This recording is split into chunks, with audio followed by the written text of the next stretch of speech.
जब फैसला आया था बाबरी मस्जिद का अयोध्या का, तो सुप्रीम कोर्ट ने जो कहा है वही तो कह रहे हैं बैरिस्टर साहब, और क्या गलत कह रहे हैं कि दूसरी बाबरी मस्जिद नहीं होगी तो 91 एक्ट क्या है। असदुद्दीन ओवैसी की टीम में एक और मजबूत नाम, जमीनी स्तर का नाम शामिल हो चुका है। मैं बात कर रहा हूं डॉक्टर मुमताज आलम रिजवी की, जो कि सीनियर सहाफी हैं, इस वक्त हमारे साथ मौजूद हैं।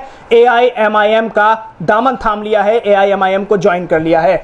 रिजवी साहब, मुबारक हो बहुत बहुत आपको, आपने AIMIM ज्वाइन की। सवाल आपसे ये है कि AIMIM को क्यों ज्वाइन किया? आपके पास विकल्प बहुत सारे रहे होंगे, आप सहाफी रहे हैं, AIMIM क्यों? चूंकि मैं हक के साथ खड़ा हूं और इस वक्त अगर कोई मजलूम की आवाज़ है, कोई हक की आवाज़ है, मुनाफिकों की बात नहीं कर रहा हूं, तो वो सिर्फ और सिर्फ एक पार्टी और एक नाम है, पार्टी AIMIM, और मर्द मुजाहिद उसका नाम बैरिस्टर असदुद्दीन ओवैसी। और यही आप कुरान में देख लीजिए, या अय्युहल्लज़ीना आमनुत्तकुल्लाह वकूनू मअस-सादिक़ीन, ऐ ईमान वालो अल्लाह से डरो, सच्चों के साथ हो जाओ। तो कौन सच बोल रहा है?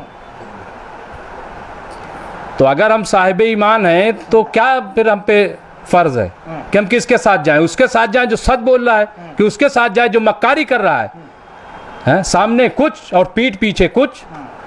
तो इसलिए जो सच है, और फिर इहदिना सिरातल मुस्तकीम, तो इसलिए मैं बैरिस्टर असदुद्दीन ओवैसी साहब साथ और MIM के साथ शामिल हुआ हूँ, क्योंकि हक की आवाज़ इस वक्त कोई नहीं है। लेकिन कुछ सवालों का सामना करना पड़ेगा जो तंजिया अंदाज में भी आपके सामने आते रहेंगे, जैसे बीजेपी की बी टीम है आप, वोट कटवा हैं आप, सिर्फ मुसलमानों की आवाज़ उठाते हैं आप, ये सब चीज़ें भी आएंगी। ठीक है, ये तो डेमोक्रेसी है, जमहूरियत है, सबको हक है, लेकिन हम उसको प्रूफ करने की भी ज़रूरत नहीं है कि हम प्रूफ करें कि हम क्या हैं क्या नहीं है। हमारा काम बोलेगा, ठीक है, हमारी आवाज़ जो है वो लोगों तक पहुंचेगी। और जो लोग कह रहे हैं बी टीम हैं, वो क्या हैं? पहले वो तो जवाब दें, वो क्या है? अगर नहीं सेकुलर, अगर आप यूपी में चुनाव लड़ोगे तो जयंत चौधरी जो 2.5% वोट है, उसको तो तुम पार्टी के साथ लोगे, राजभर को पार्टी के साथ लोगे, अपना दल को पार्टी के साथ लोगे। ओवैसी साहब को आपने क्यों नहीं लिया? क्यों नहीं लिया आपने? तो इसलिए ये जो वोट कटवा कह रहे हैं, ये सब भूल जाएं। और अब तो मुसलमान, मैंने कहा ना कि अंधेरे से वो निकल आया है, ठीक है, बहुत दिन तक अंधेरे में उसको रखा गया, और अब वो खुली फजा में आ रहा है। और इंशाअल्लाह देखिएगा आप, वो दिन दूर नहीं, जो लोग ये समझ रहे हैं ना कि मुसलमान जाएगा कहाँ, ये बहुत जल्दी गलत फहमी दूर होने वाली है कि मुसलमान कहाँ जाएगा। मुसलमान अपनी पार्टी में आएगा, MIM में आएगा भी, और फिर जिसको दिल चाहे हमारे लीडर के साथ मुआहदा करे। हमें क्या चाहिए? हम तो मुख्यमंत्री न बनने जा रहे हैं, न तो हम तो प्रधानमंत्री बनने जा रहे हैं। हमें तो एजुकेशन दीजिए, सिक्योरिटी दीजिए, रोजगार दीजिए। अच्छा, आपके नेता कहते हैं कि अब कोई दूसरी बाबरी मस्जिद बनने नहीं देंगे। ज्ञानवापी और कुतुब मीनार के मुद्दे पर जब वो बोलते हैं, गरजते हैं, तब वो कहते हैं कि अब कोई दूसरी बाबरी मस्जिद नहीं बनने देंगे। तो इस तरह के बयान क्यों देते हैं? नहीं तो क्या कहें कि गिरा दो सब, हैं? तो कल के तो फिर CA भी ले, नहीं, कोर्ट में क्यों है? क्यों कोर्ट में गया? क्यों खारिज नहीं किया गया? 91 का जो हमारा एक्ट है वो क्या है? कोर्ट में क्यों है? वो तो चैलेंज बाबरी में जो बात हमारे बैरिस्टर असदुद्दीन ओवैसी साहब कह रहे हैं, वो तो सुप्रीम कोर्ट कह चुका है।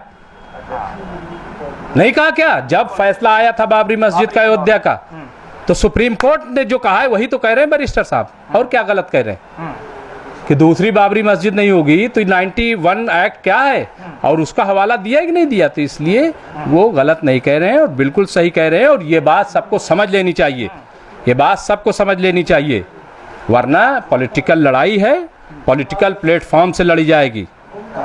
जब तक पॉलिटिकल प्लेटफॉर्म से लड़ाई नहीं लड़ी जाएगी, ये मसला हल होने वाला नहीं है। अच्छा, एक आखिरी सवाल आपसे करता हूं कि आपने ज्वाइनिंग की है, आप पार्टी में आ गए हैं, क्या पद मिला है, किस तरह से आगे बढ़ेंगे, जिम्मेदारियां क्या क्या हैं, जल्दी से जानना चाहूँ। देखिए, मुझे जाहिर है कि एतमाद जाहिर किया बैरिस्टर असदुद्दीन ओवैसी साहब ने एतमाद ज़ाहिर किया हमारे दिल्ली MIM के प्रेसिडेंट कलीमुल हफीज़ साहब ने, और इन्होंने पहली बार दिल्ली में अपनी पार्टी का किसी को तर्जुमान बनाया है।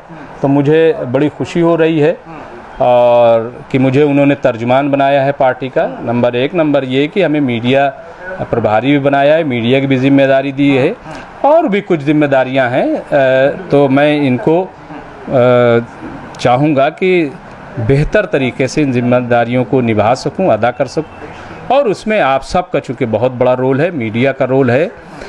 हम कुछ नहीं कहेंगे गोदी मीडिया को, हम तो उनसे चाहते हैं कि जो सच की आवाज़ उठाते हैं, और उनकी तादाद बहुत बड़ी है, माफ़ कीजिएगा, बहुत बड़ी तादाद है उनकी, आप जैसे सहाफ़ियों की, आप जैसे मीडिया के लोगों की बहुत बड़ी तादाद है। तो मैं उनसे गुजारिश करूंगा कि एक सहाफ़ी भाई जो है वो सियासत में उसने कदम रखा है, वो मदद करें। और मुझे लग रहा है कि अभी बहुत सारे सहाफ़ी जो हैं वो आएंगे और फिर एक मजबूत आवाज़ उठेगी। शुक्रिया हमसे बातचीत करने के लिए मुमताज़ आलम रिजवी साहब। हमारे साथ इस वक्त सीनियर सहाफ़ी मुमताज़ आलम रिजवी और AIMIM के तर्जुमान की हैसियत से काम करेंगे, और उसी के साथ साथ मीडिया प्रभारी के तौर पर भी तमाम जिम्मेदारियों को मुमताज़ आलम रिजवी संभालेंगे। तो इसी तरह से ये फैसला किया है मुमताज़ आलम रिजवी साहब ने कि उन्होंने AIMIM का दामन थाम लिया है। अगर गलत नहीं हो तो ये कहा जा सकता है कि अब ओवैसी की टीम में एक और मजबूत सिपाही शामिल हो चुका है। दिल्ली से INN चैनल के लिए साहिल नकवी।